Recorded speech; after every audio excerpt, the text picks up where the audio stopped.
Hey gals, it's Dan Brake here, and today we're going to not show you how to change the drum brakes on a 1989 Ford Ranger XLT 4x4 with manual locking hubs, an extended cab, a tiny 6-foot bed, and a 2.9 liter V6 engine. We have assembled probably not the right tools that won't work, and we have equipment and supplies that probably won't fit. So let's get started. Okay, so if anybody looks at videos and things on YouTube about fixing things, you know that there is a fellow named Chris Fix. And if you don't subscribe to any YouTube channel at all, you should subscribe to his. He goes through everything from cleaning your windshield to dropping a transmission, and he does it in an informative way. He's super enthusiastic. He knows what he's doing. He shows you tricks. He shows you cool tools, but he also shows you things that you can do with things you already have.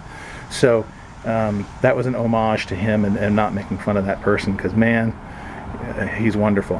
What are you going to get from this video? So I am a 50-something-year-old person who has done no car maintenance really, except for fluids and fuel filters and air filters, things like that, oil filters. But I've never done something as dangerous and important as actually fixing brakes. So I'm going to try to do that on these rear drum brakes based on what Chris Fix has said, and I've seen other videos and read things. So what I've done is have tools necessary. I've got basically some sets of things. This is the what's called an auto adjust kit. They're sided, by the way. There's a left and a right when you buy them. These are all the springs I hope are necessary. I got some various tools, some ratchets, things that might be necessary. I got drum brake or brake cleaner. I got some anti-seize. I got gloves. I got these little flare nuts or flare wrenches for working the brake lines, I hope. I got pliers. I got a special tool for some of this brake, but I don't know if it's going to work really. I got a nice filter mask for when you remove everything, all the brake dust that's in there. I got new drums or shoes. I got new wheel cylinders, which I'm going to replace as well. And then I've got one on each side. I brought new drums because I figured I should. This whole kit cost me about $140, and it wouldn't if you weren't doing things like replacing the actual drums, for example. So when you consider an actual brake job is, I don't know, probably $300–400, and they're not going to replace all the stuff we're going to try to replace, it's quite a deal. So one of the very first things you're going to need to do is you're going to need to jack up the rear of the car. And so absolutely block the wheels. I just use wood, but you can buy chalks and things for it. But the car will roll, so I make sure it doesn't do that. The other thing you need to do initially is go ahead and make sure your brake release is, your emergency brake is not activated, because the cable goes back to those drum brakes in the rear, and if it's actuated, you'll never get the drum off of here, ever. So you have to make sure that's loose. So now the next thing is to take these wheels off, and you're going to have to jack up the back of the car to pull everything off. But initially what you have to do is loosen the lug nuts, and you do that with the car still on the ground. So initially what we're going to do is take off this beautiful hubcap, quality hubcap cover here from Ford. This is the chintziest thing I've ever seen. It's all plastic, and then there are these little pieces of wire that stick up there. You can see that one's squished. It's in pretty sad shape. This one is, well, that one's non-existent. Huh, that's interesting. This is what I mean by discovering things for the first time. And there are the little lug nuts. So all I have to do is find lug nut or a ratchet that will fit those. We will need to use one of these, probably a breaker bar. So this gives you 2 feet of leverage, and I should be able to get those removed pretty easy. Okay, so what I've done here is found a combination that works with my little ratchet. I got a ratchet, I got a little adapter, and then I got my bar on here. So I'm going to go ahead and try to loosen these. Let's see if they loosen. They're under 100 foot-pounds of torque. Look at that, like butter. Okay, so our next step is to jack this thing up. Again, my front wheel is locked, or is blocked. I've got 6-ton jack stands ready to go. These are overkill for this truck, but what's nice about them is they're so tall that just as is, they are, you don't have to raise anything to get this back off the ground, so it makes them real stable, I figure. And I'm using this behemoth. I got it at Harbor Freight for about $200. It is a wonderful jack. It's a 3-ton jack, works really well, it's very fast. The other show or the other YouTube channel you should look at is a guy named Scotty Kilmer. Scotty Kilmer is an actual mechanic of over 50 years experience, and he has one of these. And when I saw he had one, good enough for Scotty, good enough for me. Okay, so I'm gonna jack this thing up at this center differential, which is this thing. I've heard you shouldn't, but everybody else I see does it that way. It lifts up both wheels at the same time, so you can put your jack stands in quickly and easily. This car, the placement is supposed to be here, and on the other side, based on the manual, that's where the jack stand will go. Jack stands will go, and they'll be nice and stable. So, with this jack, what you do is you position it underneath. You turn the handle clockwise to tighten it so that it can jack. You put it underneath the center as best you can, and you just start pumping, and this thing will go up very easily. And you only need to get them up. Right now the wheels are off the ground. Now I just got to get up high enough so I can put the jack stands under there. So I do it until I can fit the jack stands under. Maybe a little more.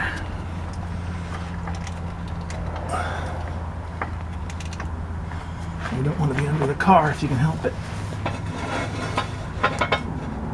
That's beautiful and centered. Let's get the other side.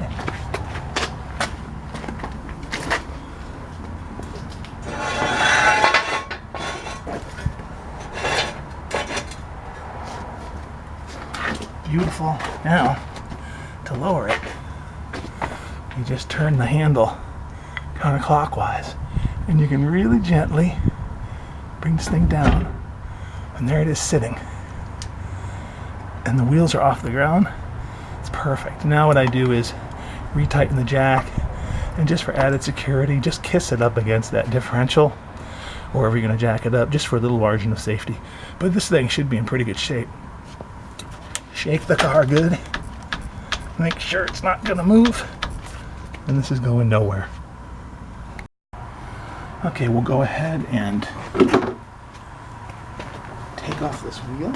Some of them come off with the hand, and then if you move the wheel and sort of push on the wheel a little bit, you can get the others to come off too. So with this lug nut off, I should be able to pull the wheel off, and we'll see what the drum looks like for the first time. And I'm going to set this underneath the car. Mr. Fix told us to do that. It's a good idea, I suppose. As an extra little piece of insurance to help if the thing did fall. Okay, so there it is, the drum brake. Now before I go any further, I'm going to put this thing on, and I'm going to put some gloves on and get my brake cleaner and my bucket ready, because there should be a lot of gack in there. Okay, so these bad boys, here's the drum. These things tend to be really, really hard to remove because they can be rusted on. All kinds of stuff can happen to them, so I might as well get a mallet and knock this thing off. We should be able to pull it off and see what's inside. You should be able to grab it. Well, that's scary. The thing is so loose. Boy, it's almost like the stupid brakes wouldn't even, on the best day, be actually working. That's wonderful. So, here we go.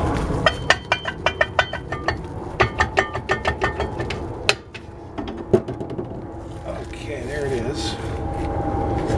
Now, the drum. Well, we'll look at the drum in a second. Wow, I've never seen the inside of one of these. There's like cobwebs in here. Look at that. There's cobwebs in here. Someone's living in here. Goodness gracious. Well, first thing I'll do is spray this down. Just looking at it initially, I don't know what brakes are supposed to look like, but this looks very smooth. It's like glassy smooth. It doesn't seem thin to me. I mean, if I look at these new ones, there doesn't seem to be any difference in thickness, but this has got like roughness to it, and this doesn't, so we're going to replace them anyway. But look at all this stuff in here. Oh man, this is going to be an adventure. So I'm going to spray this down and let it all drip in the bottom.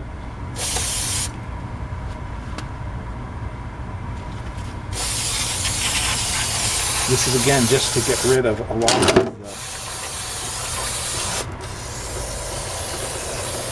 dust and grime and grit that you don't want to breathe in.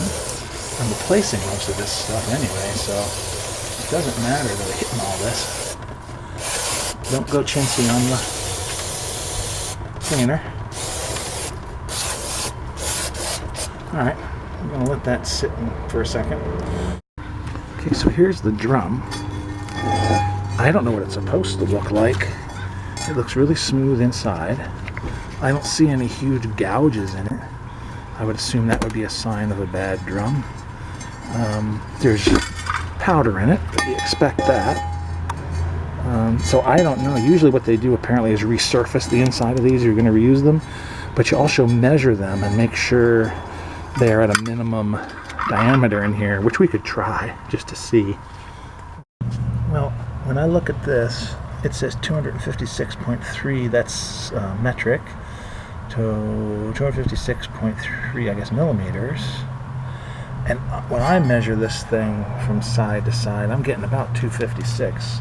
So I don't have good calipers, but my guess is this probably could have been machined open, or if there's enough meat to actually do the inside and get it not past that distance. But what the heck, they look nasty. I'll feel better if they're just new. In general,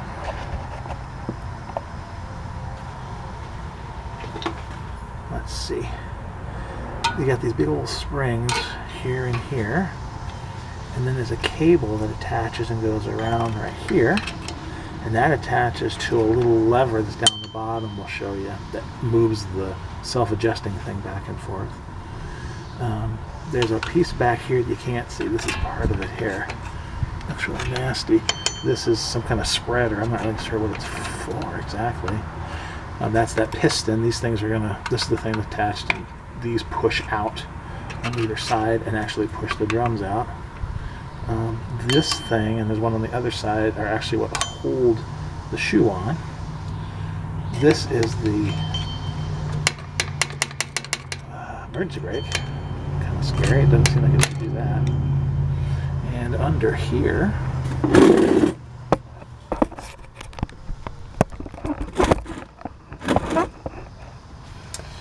is another spring, and then here's this piece that is attached with this wire up here, and this is the piece that moves back and forth and hits this little cog here, and when that spins, this moves. This thing basically spins out or in, and it spins out to keep the shoe pushing up against the drum the right amount. Wow. So we're going to attempt to take all this stuff, starting, I guess, with these screws and this cable. Maybe what I'll try to do is turn this thing in all the way. See if I can move it. Because if I move this in, these brake shoes should come in. Maybe it won't be so tight. We'll see.